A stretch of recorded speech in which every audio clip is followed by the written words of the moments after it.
ভাবতে পারে 206 ম্যাচ খেলেও ইংল্যান্ডের বিপক্ষে একবারও খেলেননি লিওনেল মেসি, আর সেই প্রথম ম্যাচটাই হতে যাচ্ছে বিশ্বকাপের সেমিফাইনালে।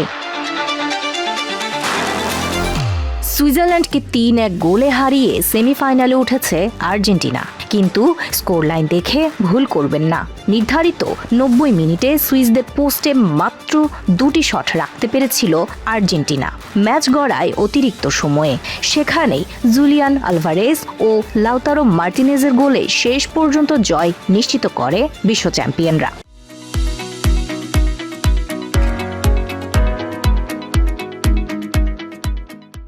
ম্যাচ শেষে শেষ বাঁশি বাজতেই নিচের দিকে তাকিয়েছিলেন লিওনেল মেসি।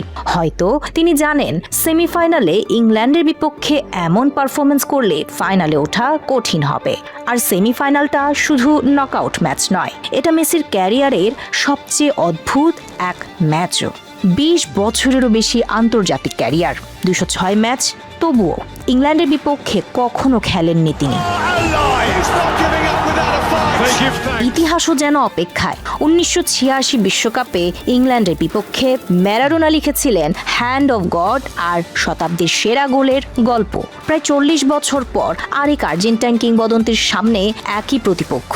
ম্যারাডোনার মতো কি মেসিও লিখবেন নতুন ইতিহাস, নাকি ইংল্যান্ড বদলে দেবে সেই গল্প?